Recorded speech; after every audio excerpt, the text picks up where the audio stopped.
Your social media is not for your friends. Your social media is for you and your dreams and your self-expression. And it's meant to put something out in the world intentionally so that people who are looking for you and who need you can find you. That is what social media is for.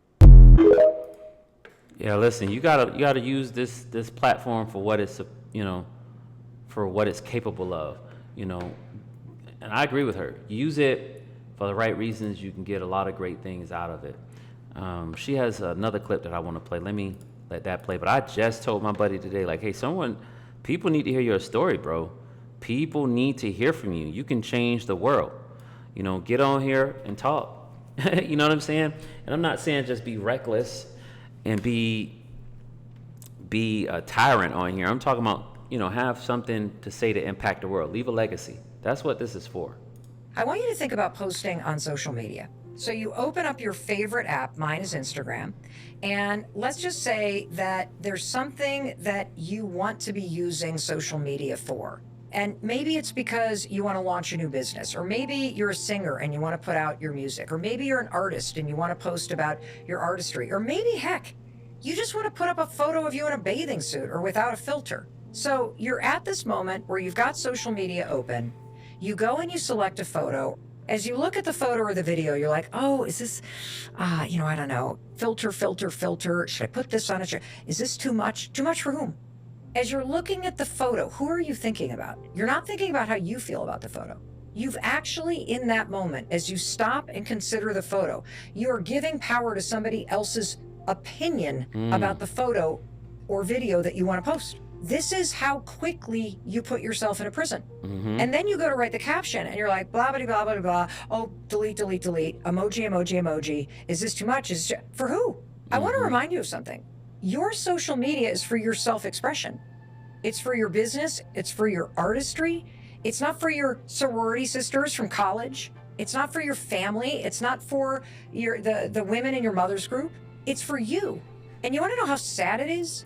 Now, I agree with her. I agree with what she's saying, but we also have to taper that and say, yes, that's true. However, you have to consider the people who are in your life and what you are doing and how this will affect them. Like, there is some consideration that should be here. Like, we have to taper it. We don't just go wild and reckless with it. Like, I agree with what she's saying. Yeah, you shouldn't allow anyone to drive your life. However, that doesn't mean that you just drive reckless. That don't mean you just do anything and everything. And I don't think she's condoning that. I'm just making sure I say that to you guys. That you literally have so many draft posts that you've saved. Those are the graveyard of your dreams and self-expression. Because you sat there, you looked at the thing you wanted to do, and then you gave power to somebody else's opinions or feelings. They're going to unfollow me. What are people going to think? And that's something you're never going to have control over. This is why you don't feel control of your life. This is why you don't feel like you're understood. It's because in this moment, you're actually censoring yourself. Do you want to know how sad this is? You don't have to live like this. Let them think a negative thought about what you're going to post. Let them unfollow you. Let them roll their eyes. Let them gossip. You can't control any of it anyway. The only thing you can control is you can control what you think of yourself. And so in that moment on social media, if you like the photo, post it. If you want to say something, say it. Use the let them theory. Let them think something negative. Let them do something negative, like unfollow you or write some comment or whatever. Let them. You know that the power is not in someone else. The power is in you. And let me remind myself that what I think about myself matters more than what anybody thinks, says, or does, or feels about it. What I do or don't do is where the power is. I agree. And I'll go even further and say this.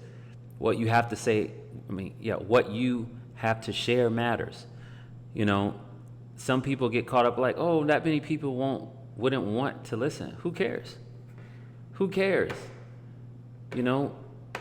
if it's only 3 people that you're able to have impact on their life, that's 3 people whose lives will be changed because you did what was placed on your heart to do. Of course, I talked about, making sure we taper this with, considering things like our faith and how this represent, the God we believe in. If we're following Christ, like there's certain things, right? We taper with that. We taper with, privacy, because there's certain things we shouldn't be putting online. This is my opinion. There's certain things like, you bring people into the space that you want them in, not into your private space. You need privacy. You need to leave people out of certain things. But other than that, with that in mind, don't allow what somebody else may think or what you think they may think stop you from doing what you are gifted to do, what you're called to do, what you're passionate about doing, and share it. You don't need to compare where you're going to where someone else is going, or where you want to be to where someone else is. You just need to be authentic to what you're doing and let that speak for you. I agree with Mel, on this. And a lot of times I think it's just so easy, comparing ourselves to others or worried about what they think. I think she said the let them theory. Let them unfollow you. Let them think what they want. Let them say something negative, or they may even say something positive or support you. But let them, leave the let them to them. Don't burden yourself down with it. That's one thing, I strive to remember. Like, people are going to agree and disagree with you. I try to remember this for me. They're going to agree and disagree with me. What I need to make sure I'm doing is I'm honoring God. I'm being honest with who I am. That I'm also being not just honest with who I am, but being consistent in how I treat people. Maintaining a dignity approach, making sure people feel value when I speak online, when I speak to them in person, when I talk to them over the phone. Like, I don't want there to be a difference in how I treat people, whether it's public or privately. Like, that's how I view it. So I don't need to care. I just need to create. I need to believe. And sometimes you have to learn how to believe again. You have to learn how to dream again. But for goodness sakes, you have to do something. Don't let people steal your life, your years, your time, your days, your talent from you because you're concerned about what they think. If that's what you're experiencing, you need to get up out of there. You need to get away from them. Those are dream killers. Those that are gift killers. I think I heard somebody say one of the most resourceful places of riches and wealth is the graveyard. It's full of riches and talents and wealth that people just didn't use. So don't let that beat you. Y'all let me know what y'all think in the comment section. Don't forget to connect with the brand online at www.there'shopebrand.com. You can also donate to this channel and this brand. All that's in the description box below. And if you haven't subscribed, make sure you subscribe. And I'll catch y'all in the next video.